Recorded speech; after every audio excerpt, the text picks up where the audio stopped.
வணக்கம். ரொம்ப இம்பார்ட்டன்டான அர்ஜென்ட்டான ஒரு இன்ஃபர்மேஷனை பற்றி தான் இப்போ நம்ம இந்த வீடியோவில் பார்க்க போகிறோம். நம்ம எல்லாருக்குமே நல்லா தெரியும், ஆல் இண்டியா கோட்டாவோட ரவுண்ட் 1 ப்ராசஸ் இப்போ போயிட்டுருக்கு. ஸோ அது ஆல்ரெடி வந்து 28th ஜூலை இருந்ததை 31st ஜூலைக்கு எக்ஸ்டெண்ட் பண்ணியிருந்தாங்க.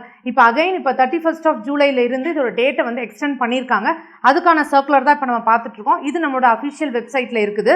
ஸோ இந்த சர்க்குலர் படி இன்னைக்கு ரிலீஸ் ஆன இந்த சர்க்குலர் படி நம்மளோட எக்ஸ்டென்ஷன் வந்து பிடபிள்யூடி ஸ்டூடெண்ட்ஸோட வேண்டுகோளுக்கு இணங்க அதை வந்து எக்ஸ்டெண்ட் பண்ணியிருக்கா நமக்கு இன்ஃபர்மேஷன் கொடுத்துருக்காங்க. ஸோ இதுபடி பார்த்தீங்க அப்படின்னா ரவுண்ட் 1 ரெஜிஸ்ட்ரேஷன் உங்களுக்கு 3rd ஆகஸ்ட் மதியம் 1 மணி வரைக்கும் ரெஜிஸ்ட்ரேஷன். நெக்ஸ்ட் பேமெண்ட் வந்து 3rd August 4 PM. Choice filling 3rd August 11:59 வரைக்கும். சாய்ஸ் லாக்கிங் பார்த்தீங்கன்னா உங்களுக்கு ஓப்பன் ஆகிறதே பார்த்தீங்கன்னா ஆகஸ்ட் 3rd 6 மணியில் இருந்து உங்களுக்கு ஆகஸ்ட் 3rd 11:59 PM வரைக்கும். சீட் ப்ராசஸிங் 4ஆம் தேதி 5ஆம் தேதி ஆஃப் ஆகஸ்ட் நடக்கும். இதோட ரிசல்ட் பப்ளிகேஷன் 6th ஆகஸ்ட். நீங்கள் ஜாயின் ரிப்போர்ட்டிங் டைம் பார்த்தீங்க அப்படின்னா 7th 11th ஆஃப் ஆகஸ்ட் வரைக்கும் இருக்கும். நம்ம எல்லாருக்குமே தெரியும் ஸ்டேட் கோட்டாவோடதும் லாஸ்ட் டேட் 6th தான் கொடுத்துருக்காங்க. ஸோ அதுவும் எக்ஸ்டெண்ட் ஆகிறதுக்கு நிறைய பாசிபிலிட்டிஸ் இருக்குது. இதே மாதிரி இன்ஃபர்மேஷன் நீங்கள் தொடர்ந்து தெரிஞ்சுக்கணுன்னா சேனலை சப்ஸ்கிரைப் பண்ணி ஃபாலோ பண்ணுங்கள். தேங்க்யூ.